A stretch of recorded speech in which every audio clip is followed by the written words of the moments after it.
తండ్రి మా జీవితాన్ని మీరు నడిపించి మా జీవితంలో తండ్రి నాన్న మీ యొక్క ఆలోచన మీ యొక్క ఉద్దేశం తండ్రి నాన్న ఏమై ఉన్నదో నెరవేర్చమని ఈ యొక్క ఆదివారపు ఆరాధన తండ్రి నాయన ఆది నుంచి అంతం వరకు క్షేమంగా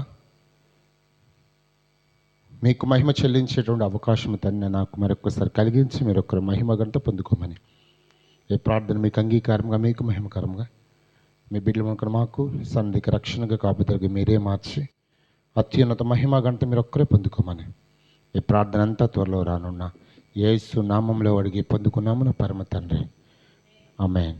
హల్లెలూయా హల్లెలూయా.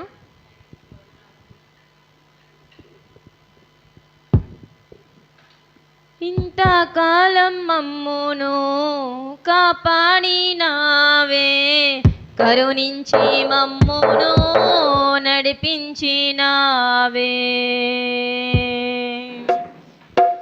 ఇంతకాలం మమ్మును కాపాడినావే, కరుణించి మమ్మును నడిపించినావే.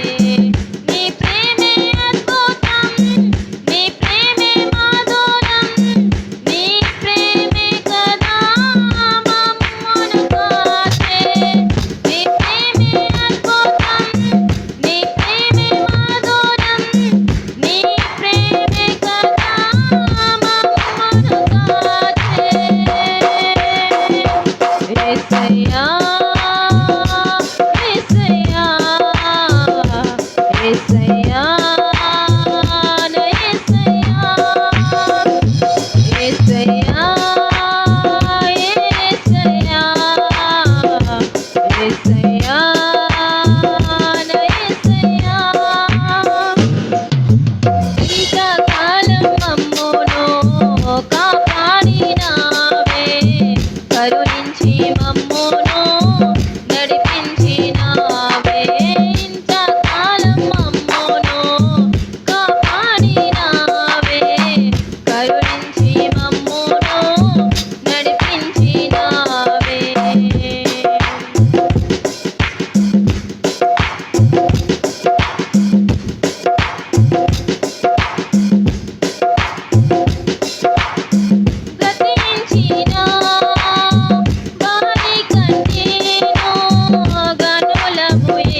తలపై మోసావే, లాలించి పోషించి కన్నవారు లేకున్నా ఎబినేజరు నీవై నడిపిస్తూ ఉన్నావే.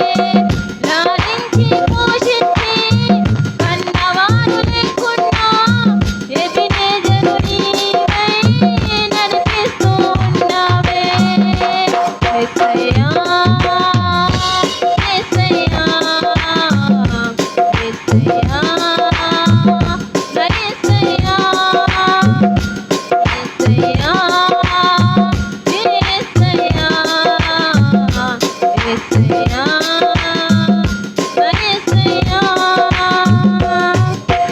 ఇంతకాలం మమ్మును కాపాడినావే, కరుణించి మమ్మును నడిపించినావే. ఇంతకాలం మమ్మును కాపాడినావే, కరుణించి మమ్మును నడిపించినావే. నీ ప్రేమే అద్భుతం, నీ ప్రేమే మాధురం, నీ ప్రేమే కదా మమ్మును కాచే. నీ ప్రేమే అద్భుతం, నీ ప్రేమే మాధురం, నీ ప్రేమే కదా మమ్మును కాచే. యేసయ్యా యేసయ్యా యేసయ్యా యేసయ్యా యేసయ్యా యేసయ్యా యేసయ్యా యేసయ్యా యేసయ్యా యేసయ్యా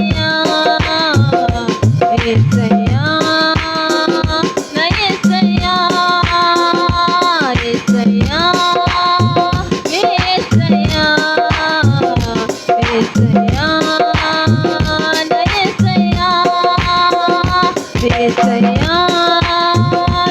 యేసయ్యా యేసయ్యా యేసయ్యా నా యేసయ్యా.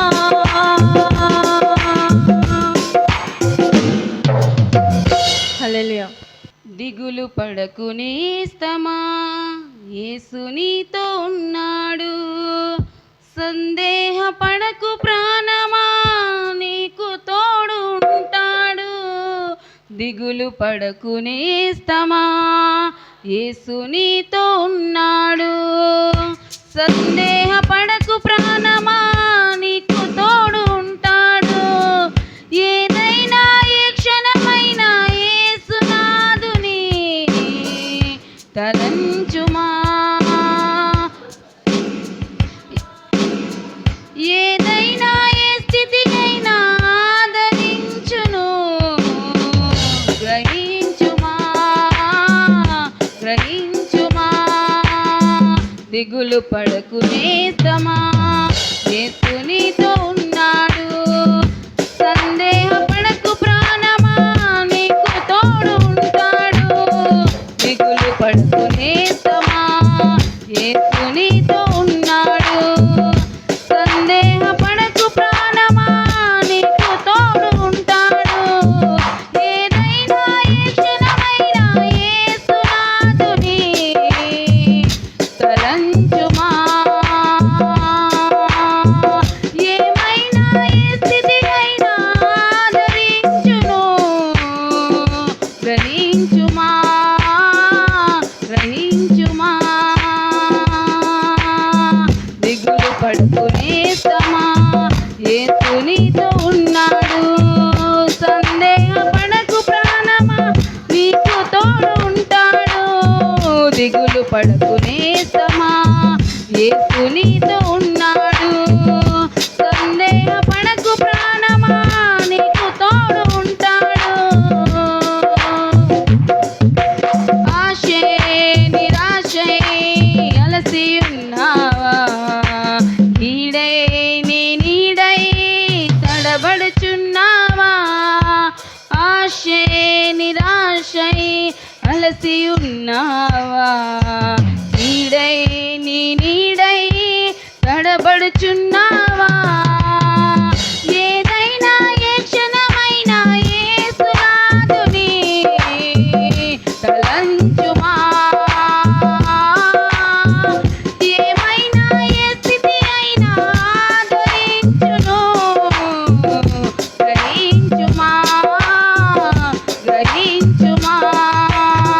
దిగులు పడకు నేస్తమా, యేసు నీతో ఉన్నాడు.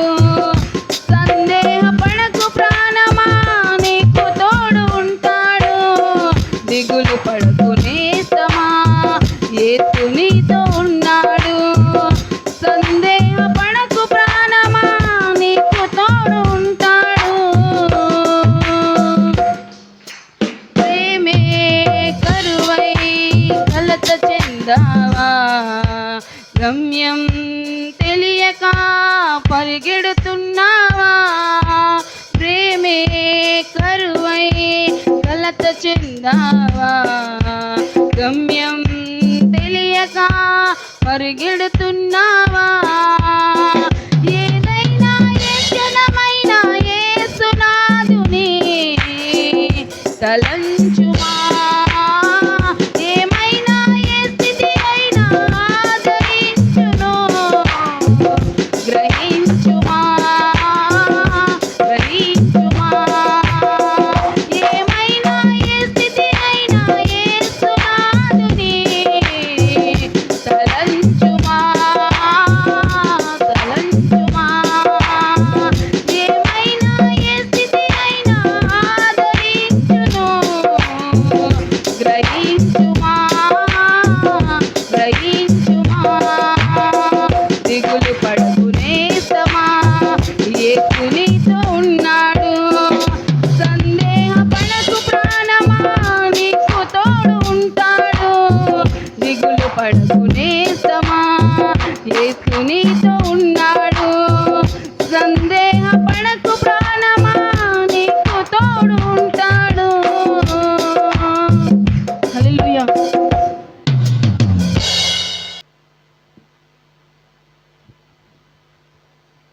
హల్లెలూయా. స్థిరపరచువాడవు, బలపరచువాడవు, పడిపోయే చోటనే నిలబెట్టువాడవు, ఘనపరచువాడవు, హెచ్చించువాడవు, మా పక్షమున నిలిచి జయమిచ్చువాడవు. ఏమైనా చేయగలవు, కథ మొత్తం మార్చగలవు. నీ నామముకే మహిమంతా తెచ్చుకుందుము. ఏమైనా చేయగలవు, కథ మొత్తం మార్చగలవు. నీ నామముకే మహిమంతా తెచ్చుకుందుము. యేసయ్యా, యేసయ్యా, నీకే నీకే సాధ్యము. యేసయ్యా, యేసయ్యా, నీకే నీకే సాధ్యము. ఏమైనా చేయగలవు, కథ మొత్తం మార్చగలవు. నీ నామముకే మహిమంతా తెచ్చుకుందుము. ఏమైనా చేయగలవు, కథ మొత్తం మార్చగలవు. నీ నామముకే మహిమంతా తెచ్చుకుందుము. యేసయ్యా, యేసయ్యా, నీకే నీకే స్తోత్రము. యేసయ్యా, యేసయ్యా, నీకే నీకే స్తోత్రము. సర్వకృపానిధి మా పరమ కుమ్మరి, నీ చేతిలోనే మా జీవమున్నది. సర్వకృపానిధి మా పరమ కుమ్మరి, నీ చేతిలోనే మా జీవమున్నది. మా దేవాని ఆలోచనలన్నీ ఎంతో గొప్పవి. మా ఊహకు మించిన కార్యములెన్నో జరిగించుచున్నవి. మా దేవాని ఆలోచనలెన్నో ఎంతో గొప్పవి. మా ఊహకు మించిన కార్యములెన్నో జరిగించుచున్నవి.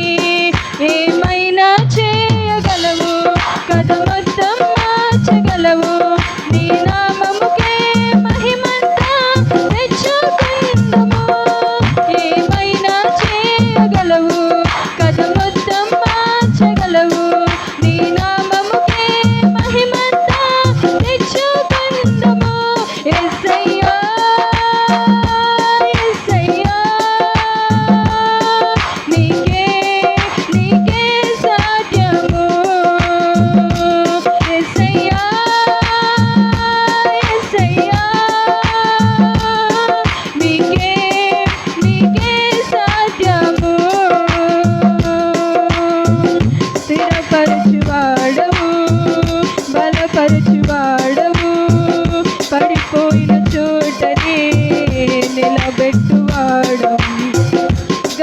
పిలుచువాడవు, హెచ్చించువాడవు, మా పక్షమును నిలిచి జయమిచ్చువాడవు.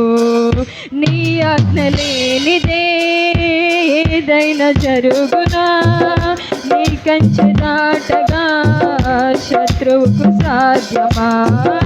నీ ఆజ్ఞ లేనిదే ఏదైనా జరుగునా, నీ కంచె దాటగా శత్రువుకు సాధ్యం. మా దేవా నీవే మా తోడుంటే అంతే చాలును, అపవాది తలచిన కీడులన్నీ మేలైపోవును. మా దేవా నీవే మా తోడుంటే అంతే చాలును, అపవాది తలచిన కీడులన్నీ మేలైపోవును. ఏమైనా చేయగలవు, కథ మొత్తం మార్చగలవు, ఏమైనా చేయగలవు, కథ మొత్తం మార్చగలవు. నీ నామముకే మహిమంతా తెచ్చుకుందుము. ఏమైనా చేయగలవు, కథ మొత్తం మార్చగలవు, నీ నామముకే మహిమంతా తెచ్చుకుందుము. యేసయ్యా యేసయ్యా, నీకే నీకే సాధ్యము. యేసయ్యా యేసయ్యా, నీకే నీకే సాధ్యము. యేసయ్యా యేసయ్యా, నీకే నీకే సాధ్యము. ఏమైనా చేయగలవు, కథ మొత్తం మార్చగలవు, ఏమైనా చేయగలవు, కథ మొత్తం మార్చగలవు. నీ నామముకే మహిమంతా తెచ్చుకుందుము.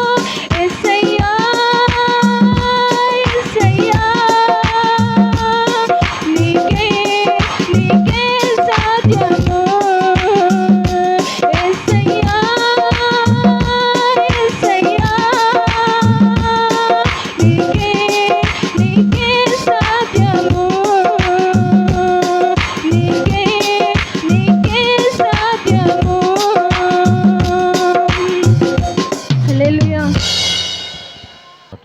పరవశమే ప్రభు నీలో శ్రమ అయిన సుఖమైన సౌలను పాటు పాడుకుని అందరూ సేకి భవిద్దాం. పరవశమే ప్రభు నీలో శ్రమైన సుఖమే నీ సేవలో. పరవశమే ప్రభు నీలో శ్రమైన సుఖమే నీ సేవలో. చెరసాలైన స్తుతిగానమే భగవాని ఎదుటే సన్మానమే. చెరసాలైన స్తుతిగానమే భగవాని ఎదుటే సన్మానమే. నీలో సాధ్యమే, నీతో సాధ్యమే. పరవశమే ప్రభు నీలో శ్రమైన సుఖమే నీ సేవలో. పరవశమే ప్రభు నీలో శ్రమైన సుఖమే నీ సేవలో. చెప్పలు కొడతాం అందరం కలిసి అందరం.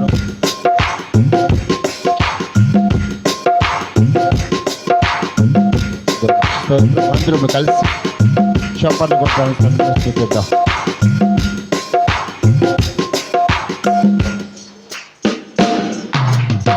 శత్రువు నా వెనుక తరిమినా, సంద్రము నా ముందే నిలచినా.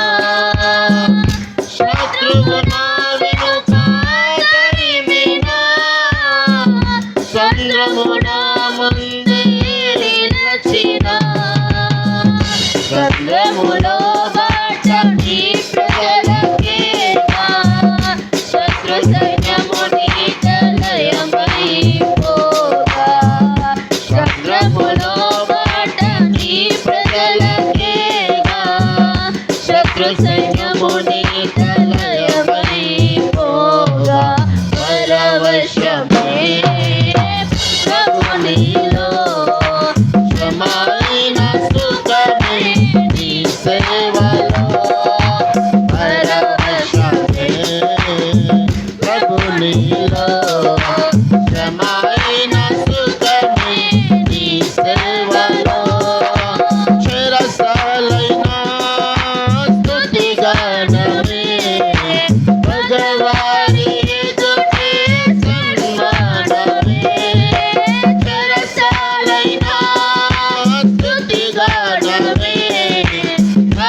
పైకి భావించాలి, చప్పట్లు కొట్టాలి సన్నిధిలో.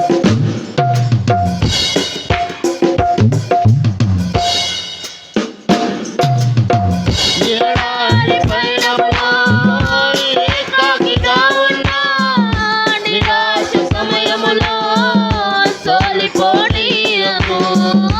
ఎడారి పయనములో ఏకాకిగా ఉన్నా, నిరాశ సమయములో సోలిపోనీయము. ఏకాకులము కాదు నీ పిల్లలము మేము, ఆకాకులతోనైనా పోషించగలవు. ఏకాకులము కాదయ్యా నీ పిల్లలము మేము, ఆకాకులతోనైనా పోషించగలవు. పరవశమే ప్రభునిలో, శ్రమైన సుఖమే నీ సేవలో. పరవశమే ప్రభునిలో, శ్రమైన సుఖమే నీ సేవలో. చిరకాలైన స్తుతిగానమే భగవాని ఎదుట సన్మానమే.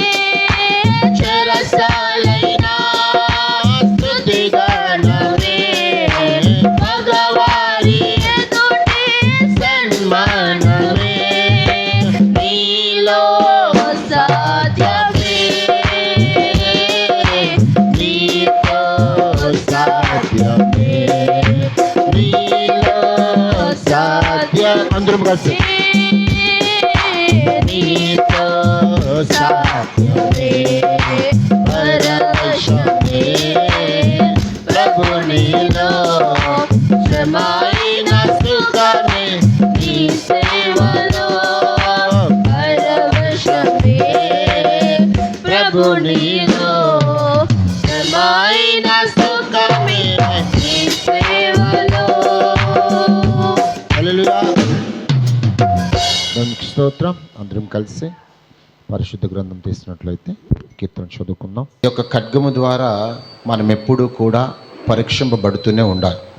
గడిచిన వారంలో చెప్పినట్లు దావీదు విషయంలో, ప్రభువా నన్ను పరీక్షించు నాయనా, నన్ను యథార్థవంతంగా ప్రవర్తించడానికి నన్ను నువ్వు పరీక్షించుకో అనేటువంటి మాట ఏ విధంగా అయితే మాట్లాడుతున్నాడో, మనము కూడా మన ఆత్మ సంబంధమైన జీవితంలో మనం ఎదగటానికి ఒక ప్రత్యేకమైనటువంటి నిర్ణయము, లేదంటే ఒక ప్రత్యేకమైనటువంటి ఆలోచనతో దేవుని సన్నిధిలో ఎదగటానికి ప్రయత్నం చేయాలి. అందుకని దావీదు అనేకమైన శ్రమలు కలుగుతున్నప్పటికీ కూడా అనేకమైనటువంటి అవాంతరాలు, అనేకమైనటువంటి ఉద్దేశాలు, లేదంటే అనేకమైనటువంటి పరిస్థితులు మనం చూస్తూ ఉన్నాం. కానీ మన జీవితంలో మనం ఏమైపోతున్నామంటే దాన్ని గమనించలేకపోతున్నాం. దావీదు జీవితంలో, దావీదు కోసం అయితే మనం అనేక విషయాలు మాట్లాడుకుంటాం, కానీ మన వ్యక్తిగత జీవితంలో అయితే మనము దాన్ని పరీక్షించుకోవడము లేకపోతే పరిశీలన చేసుకోవడానికి అంత త్వరగా ఇష్టపడం.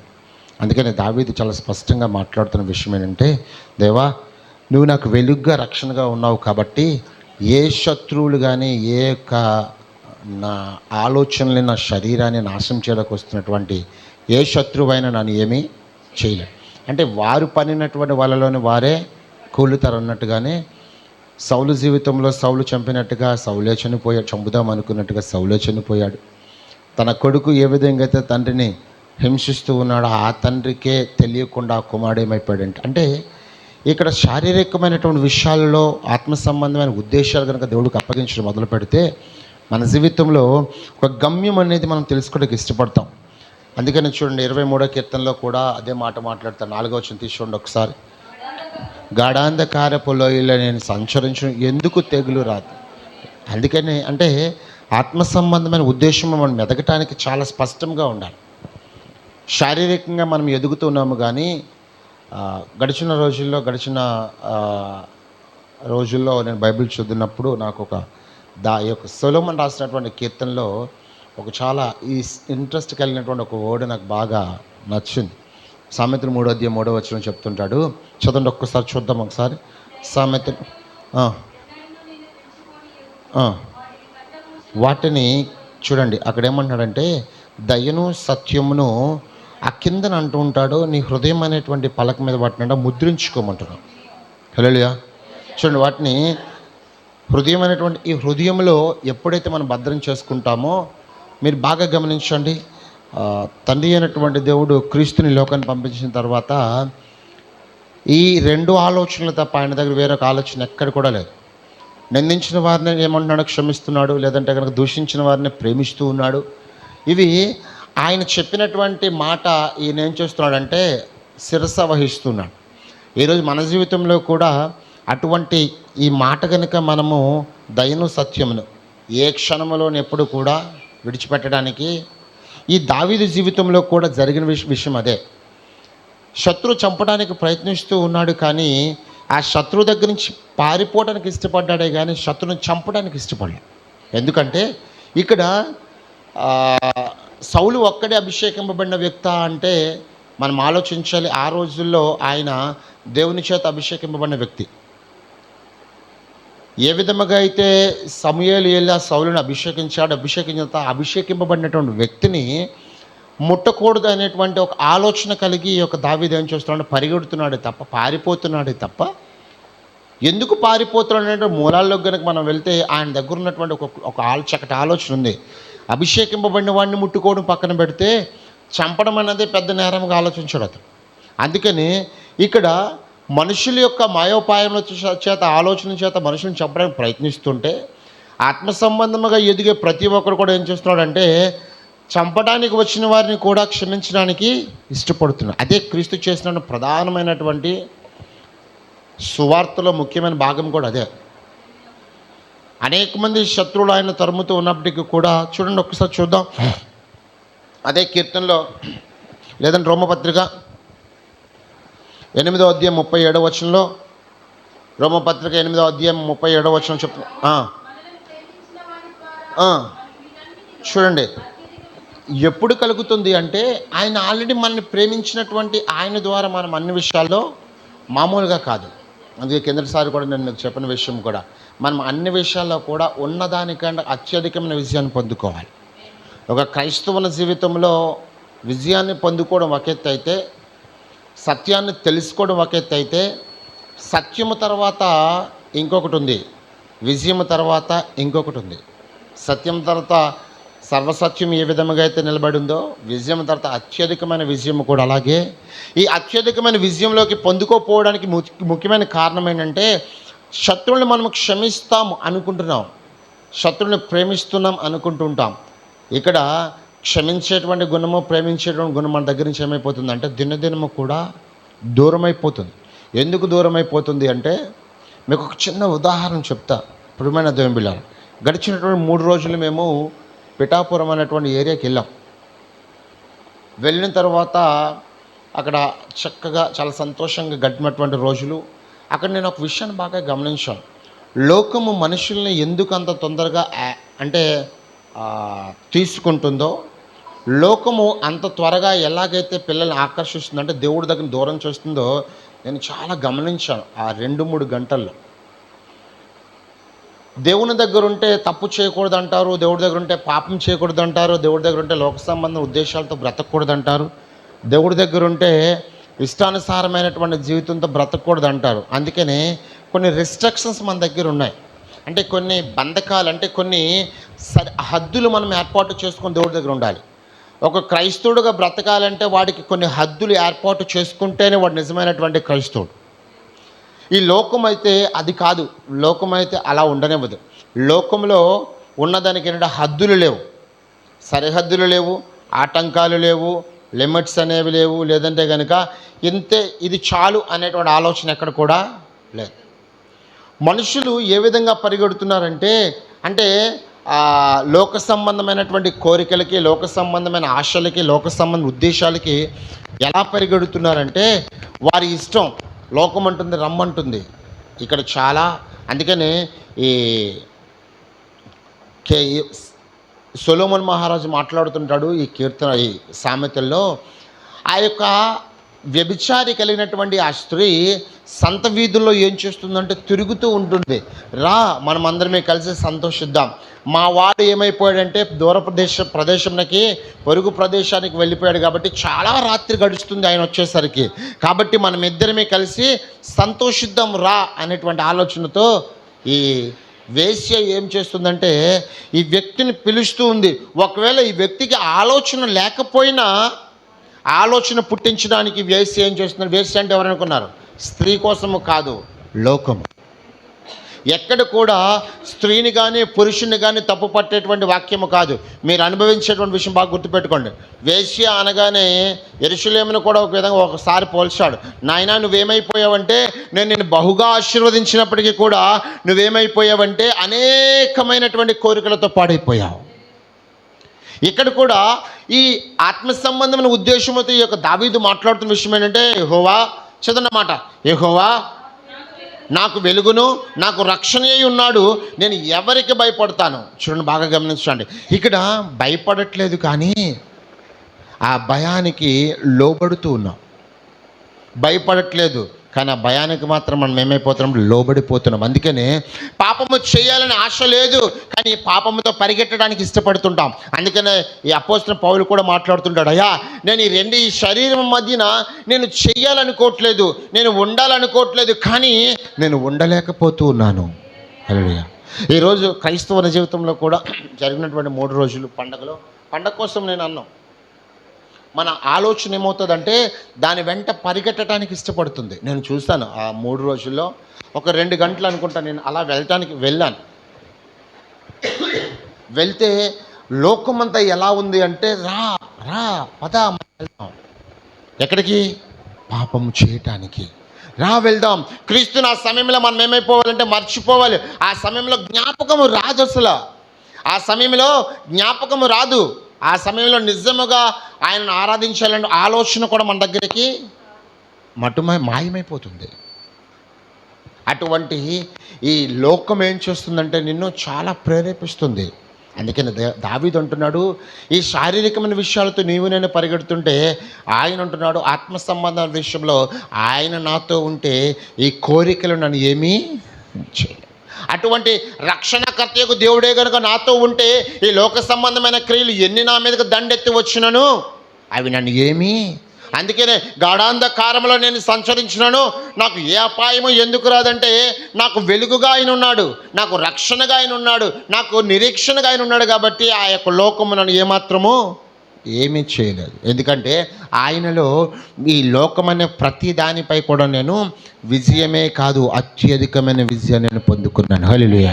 మరి అత్యధికమైన విజయాన్ని ఈ లోకంపై నువ్వు పొందుకోవటానికి నువ్వు చేయవలసిన ప్రధానమైన కారణం ఒకటే, ఆయన సన్నిధిలో విడువక ఆయనను మహిమపరచడం, విడువక ఆయన సన్నిధిలో నీ హృదయాన్ని ఆయనకు కుమ్మరించడం.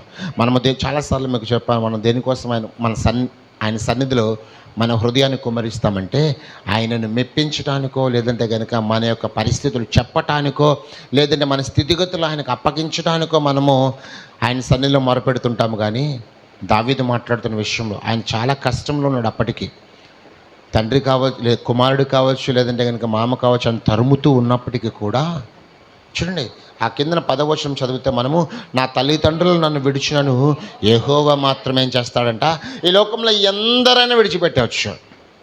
ఆయన ఎప్పుడు విడిచిపెట్టాడు చెప్పండి? ఎప్పుడు విడిచిపెట్టాడు? ఒకవేళ నిజముగా ఆయన వాక్యమునే కనుక నీ హృదయమైన పలక మీద ఆ సత్యమును ఆ యొక్క న్యాయమును కనుక నీ హృదయమైన పలక మీద ముద్రించుకోగలిగితే నీ జీవిత కాలమంతా నీ ప్రతి స్థితిగతుల్లో కూడా అంటుంటాం కదా, ఈ లోకమంతా విడిచిపెట్టిన ఆయన అంటాడు నేను నిన్ను. మరి అటువంటి కృప ఆయన నీకు ఇస్తున్నప్పుడు ఆయన సన్నిధిలో అదే యెషయా 49వ అధ్యాయంలో కూడా అదే మాట చెప్తారు. చదవండి ఒకసారి. యెషయా 49వ అధ్యాయం 15వ వచనంలో కూడా అదే మాట అంటాడు. తన బిడ్డనైనా మర్చిపోతుందేమో కానీ వారైనా మర్చిదురేమో కానీ ఏనంట ఆయన కృప అంత గొప్పది, ఆయన వాత్సల్యత అంత గొప్పది. కానీ ఇక్కడ మనం ఏమైపోతున్నామంటే లోక సంబంధమైన ఉద్దేశాలు బట్టి, లోక సంబంధమైన కోరికలు బట్టి ఆయనకు మనం దూరం అయిపోతున్నాం. ఆయన అంటున్నాడు, అందుకనే ఒకవేళ నువ్వైనా వదిలేస్తావేమో నేను మాత్రం నీ కుమారుణ్ణి. వారైనా నిన్ను విడిచిపెట్టి వెళ్ళిపోతారేమో, నేను మాత్రం నిన్ను విడిచిపెట్టను. బాగా గమనించండి, మర్మం ఏంటంటే ఇందులో ఎందుకు విడిచిపెట్టట్లేదంటే నీకోసం ప్రాణం పెట్టడానికి ఆయన ఈ లోకానికి వచ్చాడు. ఆ ప్రాణం పెట్టినటువంటి క్రీస్తుని మనం మర్చిపోతున్నాము కాబట్టి మన ఆలోచనలు దూరం అయిపోతున్నాయి. కాబట్టి చూడండి, అక్కడ 3వ వచనం చెప్తుంటాడు, నాతో యుద్ధము చేయుటకు దండు దిగినను నా హృదయము భయపడదు, నా మీదకి యుద్ధము రేగినను దీనిలో నేను ధైర్యముగా విడువుకుందును. చూడండి, గొలియాతు దగ్గరికి వెళ్ళినప్పుడు యుద్ధం చేయడానికి మొత్తం యావత్ ఇశ్రాయేల్ జనాంగం అంతా భయంతో ఉన్నారు. గట్టిగా చెప్పాలి అంటే గొలియాత్ అంటే సౌలు కూడా భయమే. అందుకని ఏం చేస్తున్నాడంటే రాజమందిరంలో వాడిని ఎలా ఓడించాలనేటువంటి పన్నాగం పన్నుతున్నాడే కానీ ఓడించేవాడు ఈయనలో ఉన్నాడనే విషయము అభిషేకింపబడిన వ్యక్తిని ఏమైపోయాడంటే అదే సౌలు ఆ గొలియాతుని జయించగలడు. హృదయానుసారముగా ఆలోచించగలిగితే ఆ సౌలు గొలియాతుని జయించగలడు. ఎందుకంటే అభిషేకింపబడినవాడు, అభిషేకించినవాడు గొప్పవాడు. అభిషేకము పొందినవాడు ఏ విధంగా గొప్పవాడైతే మరి అభిషేకించినవాడు ఇంకా గొప్పవాడు. ఆ అభిషేకాన్ని మర్చిపోయాడు కాబట్టి శత్రువు భయమంతటిలో భయపడుతున్నాడు. వాడు భయపడుతున్నాడు, 40 దినాల నుంచి భయపడుతూ ఉన్నాడు. వాడు అనేకమైనటువంటి బాణాలు వేస్తూ ఉన్నాడు మాటలతో. మీరు ఇశ్రాయేలు జనాంగంలో ఎవడైనా నన్ను ఎదిరించగలడా? హల్లెలూయా. అప్పటికి ఆజానుభావులు ఉన్నారు, అభిషేకముతో నింపబడినటువంటి వ్యక్తి సౌలు ఉన్నాడు, అయినా ఏం ఉపయోగం లేదు. ఎందుకంటే వీరు ఏమైపోయారంటే వారి హృదయంలో ఉన్నటువంటి వాక్యంని, తన హృదయంలో ఉన్నటువంటి దేవుణ్ణి మర్చిపోయారు. ఎందుకంటే వీరు సామెత ఉంటుంది కదా, తిన్నింట్లో అంటారు కదా, అలాగా అభిషేకం అంటే ఆశీర్వాదం అనుభవించిన ఆ ఇశ్రాయేలు జనాంగమే బంధకాల్లో ఉన్నటువంటి ఆ ఇశ్రాయేలు జనాంగాన్ని విడిపించిన దేవుని వీరేమైపోయారంటే అవసరం తీరిపోయిన తరువాత దేవుణ్ణి కూడా మర్చిపోతున్నారు, మార్చేస్తున్నారు. అందుకనే లోకమున్నంత వరకు లోకముతో స్నేహము, కష్టము కలిగిన వెంటనే దేవునితో స్నేహము. ఈరోజు శారీరకమైన ఉద్దేశంతో, శారీరకమైన ఆలోచనలతో దావీదు మాట్లాడట్లేదు. ఆయన పరిస్థితులు బాగులేకపోయినా, ఆయన ఉద్దేశాలన్నీ ఎంతో క్షీణించిపోయినా ఆయన అంటున్నాడు, ఆయనే నాకు వెలుగు, ఆయనే నాకు రక్షణ కేడము.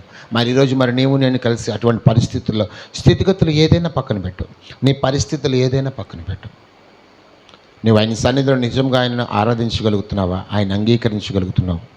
నాకు ఒక దేవుడు చాలా స్పష్టంగా ఒక మాట సెలవిచ్చిన విషయం, ఆత్మను అనుభవించలేకపోవడానికి ప్రధానమైన కారణం అంట ఆత్మ ఉందనేటువంటి విషయం వారికి తెలియక. ఆత్మ ఉంది, అభిషేకింపబడి ఉన్నాం మనం అందరమే, దాన్ని మనం ఏం చేస్తున్నామంటే మర్చిపోయాం, విశ్వసించలేకపోతున్నాం, దాన్ని అనుభవించలేకపోతున్నాం. అందుకనే క్రైస్తవుడు ఒక అద్భుతమైనటువంటి సృష్టిగా ఉండవలసిన వాడు కాస్త సృష్టిలో ఒకడైపోయాడు. హల్లెలూయా. ఈ క్రైస్తవుడు అనుకున్నవాడు నిత్య జీవాన్ని అనుభవించవలసిన వాడు, ఒక అద్భుతమైన సృష్టిగా మార్చవలసిన వాడు కాస్త కేవలము సృష్టిలో ఒకడైపోయాడు. అంటే గుంపులో గోవిందలాగా, నలుగురితో ఒకడిలా కాదు. నీ కోసము దేవుడు అదే ప్రాణం పెడితే కనుక, ఆ విధంగా దానికోసమే ప్రాణం పెడితే ఆ ప్రాణత్యాగం ఏమయ్యేదంటే, నిజముగా గమనించినట్లయితే చూడండి, అందరితో పాటు నీకు కూడా నీ తల్లి కానీ నీ స్నేహితులు కానీ ఇస్తే ఏమవుతావు? అందరికంటే నువ్వు కూడా, అందరిలో నువ్వు కూడా ఒకటివే. కానీ నిన్ను ఒక ప్రత్యేకముగా చూస్తే అందరిలో నువ్వు ఒకటిగా మార్చబడతావు. తండ్రి అయినటువంటి దేవుడు అందుకే నిన్ను ఏర్పాటు చేసుకున్నాడు అందరిలో. అందుకనే రోమపత్రికలో చెప్తూ ఉంటాడు, లేదంటే ఈ అపోస్తులు రాసినటువంటి గ్రంథాలన్నింటిలో కూడా చాలా స్పష్టంగా ఏం చెప్తుంటే, ప్రభువు నిన్ను ప్రేమిస్తూ ఉన్నాడు. స్పష్టంగా మిమ్మల్ని కాదు అనేది, నిన్ను ప్రేమిస్తూ ఉన్నాడు. అందుకని ఆయన నీ కొరకు ప్రాణం పెట్టడానికి వచ్చాడు. ఆ ప్రాణ త్యాగం ఒకసారి మనం గమనించినట్లయితే అద్భుతం మన జీవితంలో దేవుడు జరిగించును గాక. చూడండి, అదే 2, 3, 4 మాట తీసుకోండి ఒక్కసారి. ఏమని?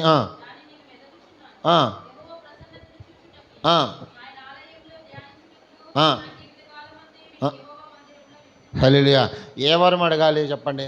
చాలామంది ఏం వరం అడుగుతుంటారంటే, ప్రభువా నాయన నా బిడ్డల్ని దీవించండి ప్రభువా, లేదంటే నా పిల్లల్ని ఆశీర్వదించండి ప్రభువా. తీయండి ఒకసారి 1 రాజులు 3వ అధ్యాయం 5వ వచనం తీసుకోండి ఒకసారి.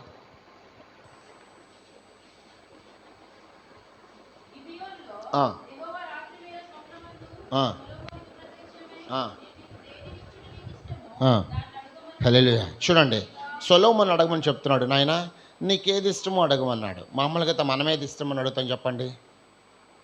మామూలుగా అయితే ప్రియమైన దేవుని బిడ్డారా, సొలొమోనుతో దేవుడు మాట్లాడుతున్నాడు. అప్పటికి సొలొమోను ఏమయ్యాడంటే చాలా చిన్నవాడు. ఆ యొక్క రాజ్యం ఏలే అంతటి జ్ఞానము, అంతటి ఆలోచన, ధనమైతే ఉంది. ఈ లోకంలో మనం అందరం ఏమనుకుంటే ధనమే అన్నిటికీ మూలం అనుకుంటాం. ఆ సొలొమోను దగ్గర, అంటే సొలొమోను తండ్రి అయినటువంటి దావీదు దగ్గర విస్తారమైనటువంటి ఆస్తి ఉంది. ఆ ఆస్తితో వీలైతే పరిపాలన చేయొచ్చు. హల్లెలూయా. అవసరమైతే ఉన్నటువంటి ధనంను బట్టి ఆ యొక్క సొలొమోను ఏం చేయొచ్చు అంటే ఆ రాజ్యాన్ని పరిపాలించవచ్చు. కానీ ఆ సొలొమోను మాత్రము దేవుడి దగ్గర ప్రార్థన చేస్తూ ఉన్నప్పుడు ఒక మాట అడుగుతున్నాడు. అయితే గిబియోన్లో చూడండి, యెహోవా రాత్రి వేళ కళ్ళ మాట్లాడుతున్నాడు దేవుడితో, దేవుడు సొలొమోనుతో. అయితే నీకేం కావాలనుకుంటున్నావు? మామూలుగా అదే దర్శనం కనుక మనకు వస్తే మనం ఏమంటామంటే, ప్రభువా నా కుటుంబం అంతా ఆశీర్వదింపబడాలి. ఉన్న పలంగా యేసుక్రీస్తు కనుక ఈ లోకం ఇప్పుడు వచ్చి ఈ యొక్క గ్లోరీ గాడ్ మినిస్ట్రీలోకి వచ్చి మీకేం కావాలరా నాయనంటే మీరేం అడుగుతారు చెప్పండి? హల్లెలూయా. ఉన్న పలంగా చెప్పండి, మీరు ఉన్న పలమ్మగా ఈ యొక్క మినిస్ట్రీలోకి వచ్చి ఒక్కొక్కరికి వారి వారి విశ్వాస పరిమాణం ప్రకారం వారి వారి యొక్క ఆలోచనను బట్టి నువ్వు ఏం కోరుకుంటావు ఆయన సన్నిధిలో. ఎప్పుడు ఇక్కడే కనుక యేసుక్రీస్తు కనుక ప్రత్యక్షమై ఎత్తబడేటువంటి సమయం వచ్చేస్తుంది అనుకుందాం, ర్యాప్చర్ వచ్చేస్తుంది అనుకుందాం. ఇక ఎత్తబడుతున్నావు, కాకపోతే దేవుడు ఒక అవకాశం ఇచ్చాడు నీకు. ఈరోజు నువ్వు ఆశించిన దాన్ని బట్టి నేను నీకు ఒక గొప్ప సంతోషాన్ని ఇవ్వబోతున్నాను. నువ్వు ఏది అడిగినా ఇస్తానంట. హల్లెలూయా. ఏమడుగుదామనుకుంటారో చెప్పండి? ప్రభువా నాయన నీ దగ్గర తీసుకెళ్ళిపో ప్రభు అంటారా? హల్లెలూయా. మాకు కావాలి ప్రభు అంటారా? ఏం కావాలంట? దేవుడు కావాలి. మరి దేవుడి దగ్గరే మనం ఉన్నాం. హల్లెలూయా. మీకు ఒక చిన్న ఎగ్జాంపుల్ చెప్తాను. చాలాసార్లు నేను మీతో మాట్లాడిన విషయమే. అగ్నిగుండంలో ధనవంతుడు ఉన్నాడు. హల్లెలూయా. ధనవంతుడు ఉంటూ ఏం మాట్లాడుతున్నాడు అంటే, అబ్రహాముతో ఒక మాట మాట్లాడుతున్నాడు. అయ్యా, ఇంత వేదనకరమైన పరిస్థితుల్లో నేను ఉన్నాను. ఈ వేదన అన్నదమ్ములు భరించకూడదు నాయన. ఈ వేదన వారికి తప్పించండి ప్రభువా అంటే తండ్రి అని ఆ అబ్రహాముతో ఈ ధనవంతుడు మాట్లాడుతున్నప్పుడు ధనవంతుడితోని అబ్రహాం ఒకే ఒక్క మాట మాట్లాడాడు. హల్లెలూయా. ఇప్పుడు యేసుక్రీస్తు కూడా ఈ ప్రదేశంలోకి వచ్చినప్పుడు నువ్వేం అడగాలని ఆశపడుతున్నావు మీరు చెప్పండి ఒక మాట. హల్లెలూయా. మీరు ఏమి అడగాలని ఆశపడుతున్నారు చెప్పండి ఒకసారి. మేమందరమే రక్షింపబడాలి. ఇంకా అనేక మందికి లేదు, ఇంక లేదు, అయిపోయింది, ఎత్తిసారు, ఎత్తబడే గుంపు, ఇంక సువార్త లేదు, అయిపోయింది. మీకు అర్థం కావట్లా. నేను ఒక ఆర్టికల్ చదివాను. యావత్తు ప్రపంచంలో గడిచినటువంటి 2019 నిబంధనల ప్రకారము 45 కంట్రీస్లో క్రైస్తవులపైన దాడి జరిగేది. హల్లెలూయా. అందులో మనది 44వ పరిస్థితిలో ఉండేది, అంటే చివరిలో ఉండేది. కానీ ఇప్పుడు ఇంచుమించు 54 కంట్రీల్లో మొదలైతే 2వ స్థానంలో మంది ఉంది. హల్లెలూయా. 55 కంట్రీస్లో జరుగుతున్నటువంటి ఈ యొక్క మతోన్మాద, అంటే వారి యొక్క దేవుని వాళ్ళు ప్రలోభోతం చేసుకుంటున్నారు, అది వేరే విషయం. కానీ ఇక్కడ క్రైస్తవ్యాన్ని అణచడానికి 55 దేశాలు కలిపి యుద్ధం చేస్తుంటే అందులో 2వ స్థానంలో మన యొక్క భారతదేశం ఉంది. హల్లెలూయా. 44వ స్థానంలో ఉన్నటువంటి భారతదేశం కాస్త 2వ స్థానంలోకి వచ్చేస్తుంది. హల్లెలూయా. ఎన్ని సంవత్సరాలు చెప్పమంటారా? 5 సంవత్సరాల్లోనే. హల్లెలూయా. ఎన్ని సంవత్సరాల్లో చెప్పండి? 5 సంవత్సరాల్లోనే వచ్చేసింది. ఈ 5 సంవత్సరాల్లో ఇంకొక 5 సంవత్సరాలు అయితే ఏనంట ఇక భారతదేశంలో క్రైస్తవ్యం ఉండకపోవచ్చు. అందుకనే రాకడ ఇదే అనుకుంటే సొలొమోన్ని దేవుడు అడుగుతున్నాడు, నాయన నీకేం కావాలి? ఇక అడుగుతుంటే సొలొమోను మాట్లాడుతున్నాడు స్పష్టంగా, చాలా చక్కగా అడుగుతున్నాడు. అయ్యా, నాకైతే కనుక వీరందరిని నడిపించడానికి ఏంటంట జ్ఞానము, బుద్ధి, వివేకము కావాలని అడుగుతున్నాడు. మరి ఈరోజు మనమే కనుక యేసుక్రీస్తే ఇప్పుడే కనుక వస్తే మరి మనమేం అడగడానికి ఇష్టపడతాం? హల్లెలూయా. చెప్పండి, ఏమి ఇష్టపడతాం చెప్పండి? పర్లేదు చెప్పండి, ఏ మాట మాట్లాడితే దాన్ని బట్టి మాట్లాడదాం. వాక్యముని నేను చెప్పడానికి రాలేదు, గమనించాలి. వాక్యముని నేర్చుకోవడానికి మనం అందరం వచ్చాం కాబట్టి మాట్లాడితే నేను సంతోషిస్తాను. 6వ వచనం చదువుతాను. సొలొమోను ఇలాగ మనవి చేస్తున్నాడు, నీ దాసునకు నా తండ్రి అయిన దేవా.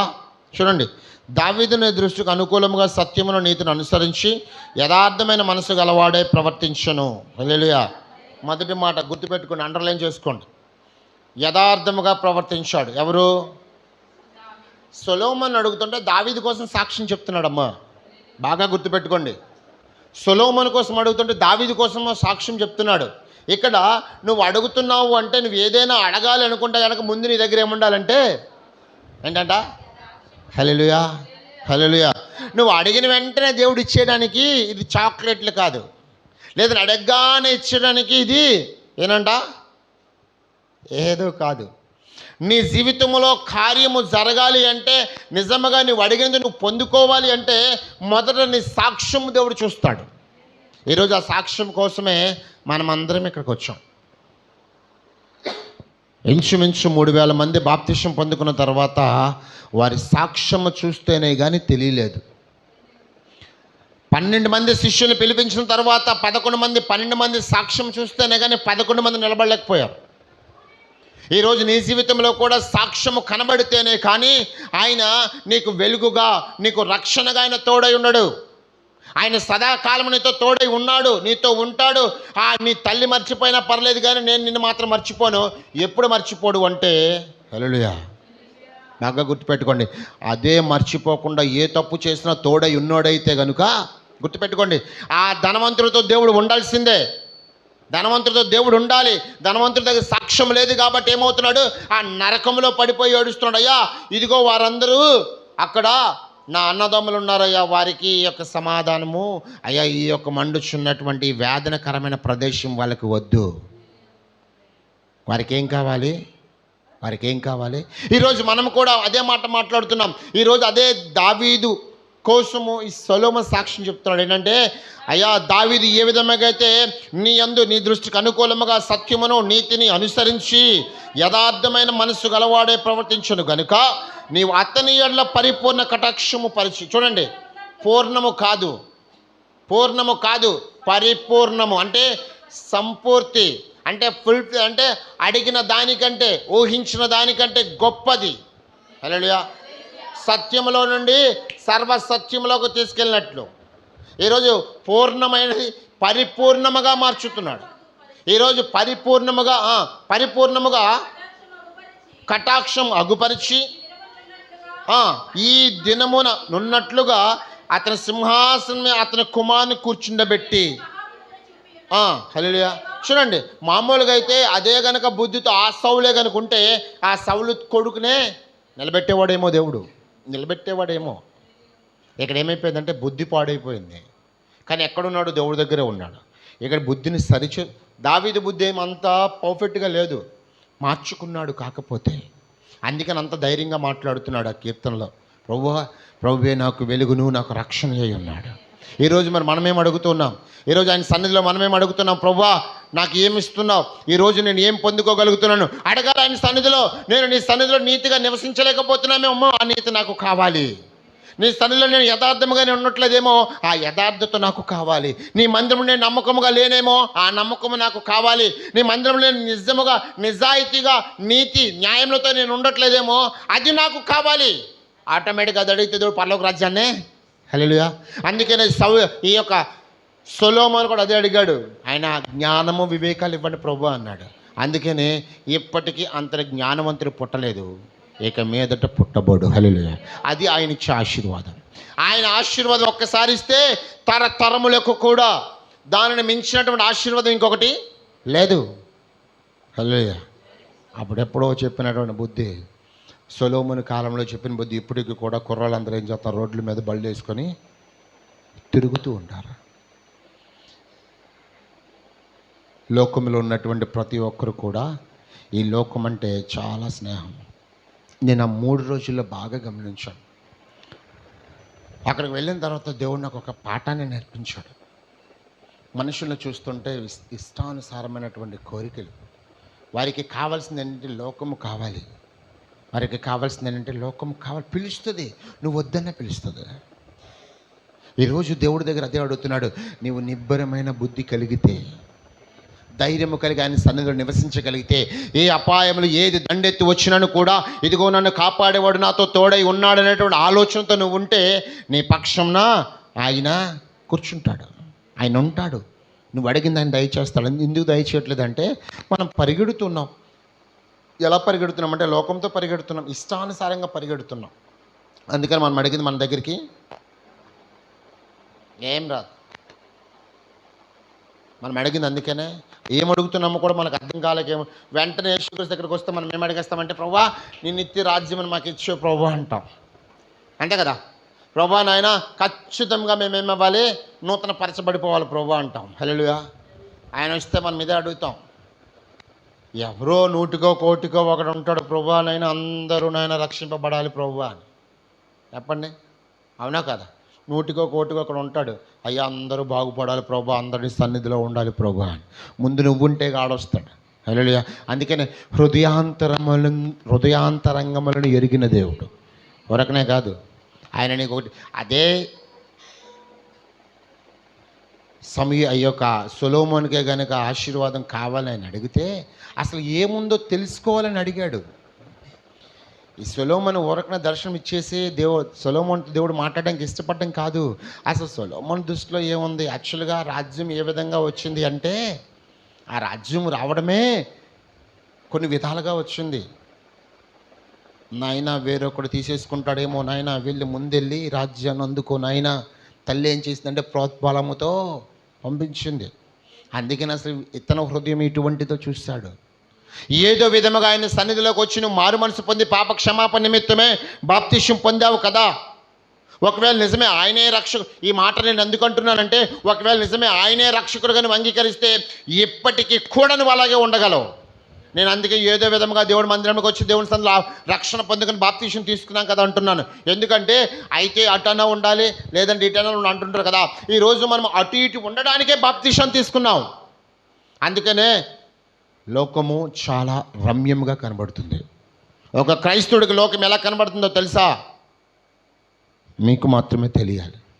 ఆ రోజు ఆ యొక్క ఆది అపోస్తుల 11-12 మంది శిష్యులకు కూడా ఏ విధంగా కనబడిందంటే, లోకము పాపము అని కనబడింది. పాపం అంటే పాపం కాదు, అయ్యో పాపం. హల్లెలూయా. పాపంలా కనబడలేదు వాళ్ళకి. పాపంలా కనబడడం కాదు, అయ్యో పాపం ఇది కనబడింది. ఆలోచించండి, అయ్యో పాపం వేరు, పాపం వేరు. అర్థమైంది మీకు విషయం? అయ్యో పాపం అంటే తప్పు చేసింది దెబ్బలు తిందనుకో అయ్యో అంటాం. అది ఆ పిల్ల మీద కోపం అనుకుందనుకో ఇది పాపం చేసింది అంటాం. హల్లెలూయా. అందుకనే దేవుడు లోకమును ఎంతో ప్రేమించాడు కాబట్టి వాళ్ళకి ఏమైందంటే 12 మంది శిష్యులకి కన్షన్ కలిగింది, ఈ యొక్క లోకం మీద జాలి కలిగింది, ప్రేమ కలిగింది. ఆ దయను సత్యమును ఎన్నడూ విడిచిపెట్టలేదు కాబట్టి ఆ సౌలు మీద దావీదుకి జాలి కలిగింది. అందుకే దావీదు సౌలుని చంపలేదు. ఈరోజు మనం ఏం చేస్తామంటే ఆ జాలిని సత్యమును దయని మనం ఏం చేస్తున్నామంటే విడిచిపెడుతున్నాం కాబట్టి పాపముగా కనబడుతుంది. హల్లెలూయా. అందుకని ఎప్పటికైనా మనం ఏమవ్వాలంటే తీయండి ఫిలిప్పీయులకు రాసిన పత్రిక చక్కగా చిన్న మాట చూద్దాం. 3వ అధ్యాయము 8 చదవండి ఒకసారి. నిశ్చయముగా నా ప్రభు అయిన యేసుక్రీస్తుని గురించిన అతి శ్రేష్టమైన జ్ఞానము, శ్రేష్టము కాదు అతి శ్రేష్టమైన జ్ఞానము. చూడండి, శ్రేష్టముతో కాదు, అక్కడ ఇంకొక మాట యాడ్ చేశాడు. ప్రార్థన దగ్గర రావడం కాదు, ముఖ్యమైన ప్రార్థన చేయాలి. మాట్లాడడం కాదు, విలువైన మాటలు మాట్లాడాలి. ఆయనతో ఉండడం కాదు, ఒక ప్రత్యేకముగా ఉండాలి ఆయనతో. ప్రతి విషయంలో కూడా ఒక మాటని యాడ్ చేసుకుంటూ వస్తున్నాడు దేవుడు. ఊరకనే కాదు. చూడండి ఏమన్నాడంట, నిశ్చయముగా నా ప్రభు అయిన యేసుక్రీస్తు గూర్చిన అతి శ్రేష్టమైన జ్ఞానము పొందుకోవడానికి సమయాలు ఇక్కడ సొలొమోను ఇష్టపడుతున్నాడు. చదువు.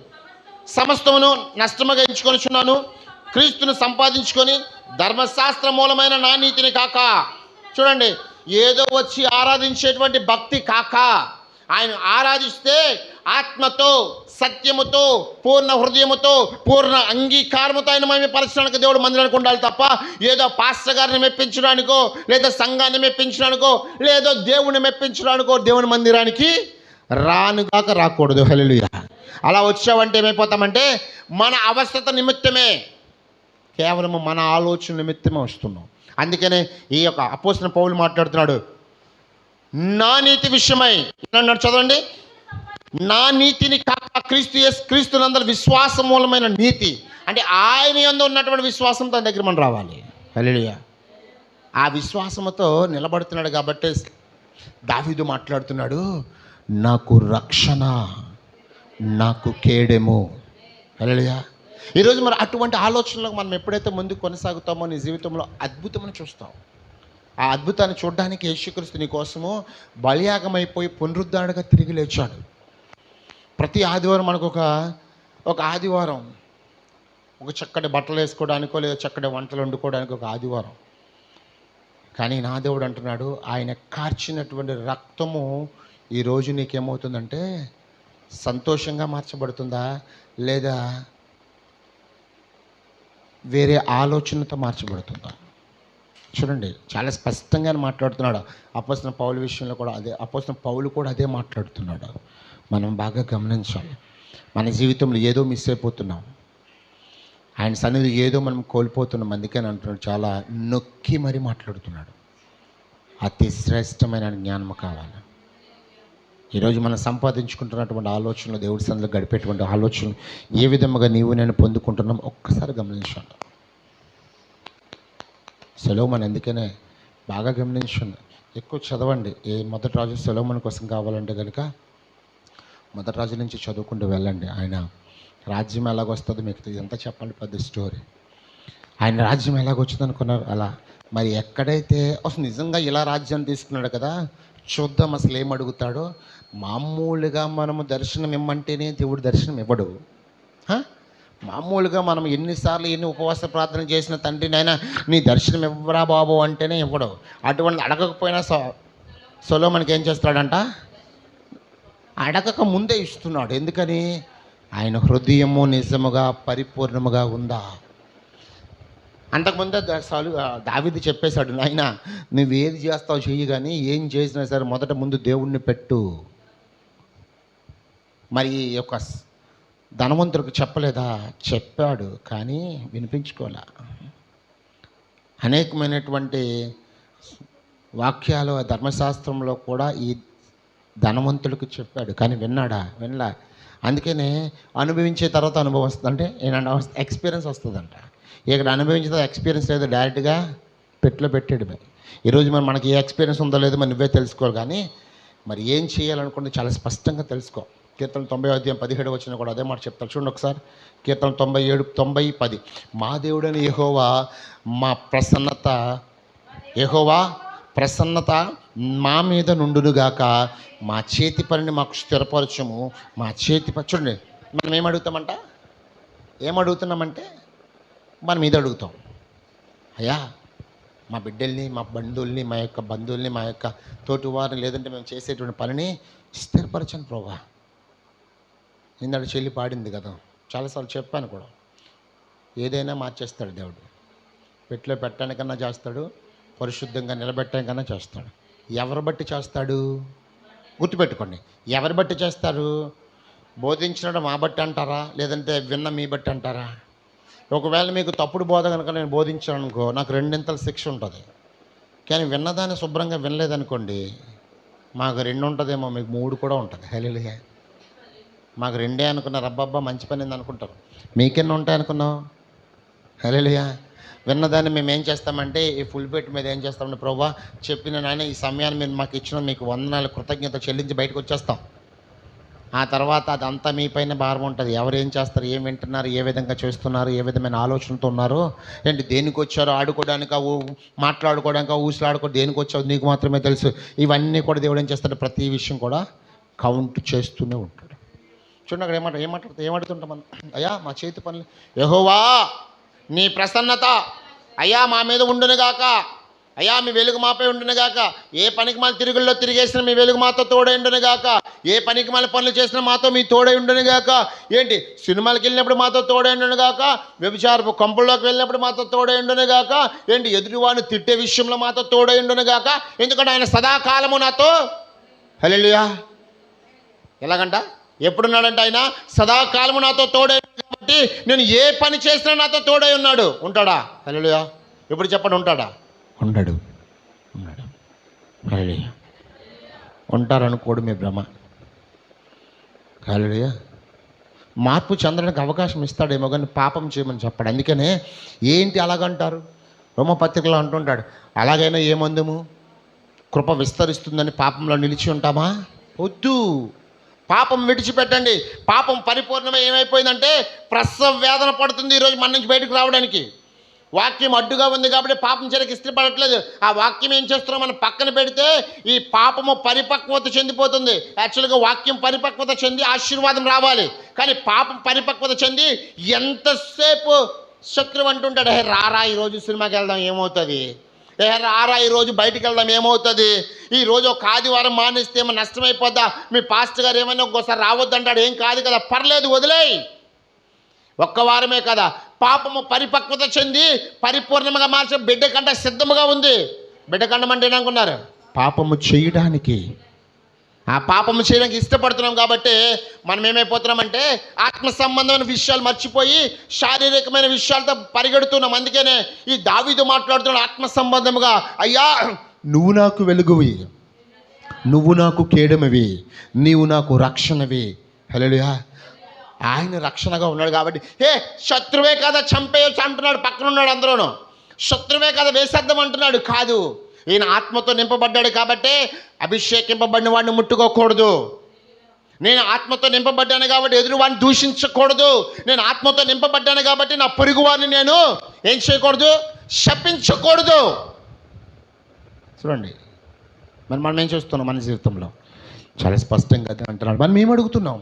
సొలొమోను అడిగాడు, మనం ఏం అడుగుతున్నాం? తినకు చిన్న మాట చెప్పి మనం ముగిద్దాం. లోకాసు సువార్త 10వ అధ్యాయము, లోకాసు సువార్త 10వ అధ్యాయము 41 చదవండి ఒకసారి. మార్తా మార్తా, నీవు అనేకమైన పనులను గురించి విచారము కలిగి తొందరపడుచున్నావు, కానీ అవసరమైనది ఒక్కటే, అది మరియు ఉత్తమమైన దాన్ని ఏర్పరచుకోను, అది ఆమె యొద్ద నుండి తీసివేయబడదని శ్రేష్టమైనది ఎన్నుకుంది. ఏమెన్నుకుంది? మార్తమ్మతో మాట్లాడుతున్నాడు. అయ్యా అమ్మా మార్తమ్మ, ఓయ్ మార్తమ్మ, అప్పుడప్పుడు చాలా సరదా మీతో అంటాను కదా, సరదాగా మా పాస్టర్ గారు అంటారు కదా, పర్వాలేదు అనుకుంటారేమో. హల్లెలూయా. ప్రథమ అవకాశము దేవునికి మాత్రమే ఇవ్వాలి. అసలు అవకాశం ఇవ్వడం ఏంటి? ప్రథమ సమయమే దేవుడికి ఇవ్వాలి. హల్లెలూయా. మొదటి అవకాశం ఇవ్వడం ఏంటి? అసలు అవకాశమే దేవుడిది అవ్వాలి, అంతే కదా. అవకాశం దేవుడికి ఇద్దాం కాదు. అవకాశం దేవుడికి ఇద్దామంటే నేను స్టేజ్లో ఎదుగుతున్నావు. అవకాశం దేవుడికి ఇవ్వడం ఏంటి? అవకాశమే దేవుడు. హల్లెలూయా. ఈరోజు మన జీవితంలో మనం దేనికి ప్రాధాన్యత ఇస్తున్నామో నీకు నాకు తెలియాలి. హల్లెలూయా. అవకాశం ఈరోజు దేవునికి మనం అందరం ఇద్దాము గాక. అందుకనే అంటున్నాడు, తల్లైనా మర్చిపోతుందేమో, తల్లిదండ్రులను విడిచిపెడతారేమో, కానీ ఆయన మాత్రము ఏం చేయడంట? అందుకే అక్కడ యెషయాలో చెప్తుంటాడు కదా 49వ అధ్యాయంలో, కన్న తల్లి తన బిడ్డనైనా మర్చిపోతుందేమో కానీ, పోన్లే వారైనా మర్చిపోతారేమో కానీ నేనైతే మర్చిపోతుంది. మామూలుగా అయితే పిల్లని మర్చిపోతారు. ఎందుకు మర్చిపోరు? వారి యొక్క సుఖభోగాల కోసం మర్చిపోలేదా? చాలామంది చూడండి, చిన్న పిల్లలు రా, ఇంత పిల్లలు చెత్తకుండీలో లేరా, ఇంత బిడ్డలు అప్పుడే పుట్టినటువంటి ప్రసవేదంతో కన్నటువంటి బిడ్డని అప్పుడప్పుడే తీసి చెత్తకుండీలో కవర్లో చుట్టేసినటువంటి రోజులు లేవా? ఇప్పటికీ మనము చూస్తూనే ఉంటాం కదమ్మా. తల్లిదండ్రులు వారైనా మర్చిపోతారేమో కానీ వాడు పుట్టినటువంటి ఆ సమయాన్ని దేవుడు, వాడు ఈ లోకానికి వచ్చినటువంటి ఆ పరిస్థితి దేవుడు మర్చిపోడు. ఈరోజు మనం చూస్తున్నాం, వారైనా మర్చిపోయినా పర్వాలేదు, నేను మాత్రం నిన్ను మర్చిపో. ఈరోజు మరి ఆయన చారదీస్తున్నప్పుడు కూడా నువ్వేం చూస్తున్నావు? వచ్చి సందేశమన్నట్లయితే ఆయన ఒక్కసారి మనం మాట్లాడతాం. నా జీవితంలో ప్రభా మీకు ప్రధానమైనటువంటి సమయాన్ని, ఒక ముఖ్యమైనటువంటి సమయాన్ని నీకు ఇవ్వగలుగుతున్నాను. మీ సన్నిధిలో తండ్రి నాయన మేము నిజంగా మిమ్మల్ని మహిమపరచు.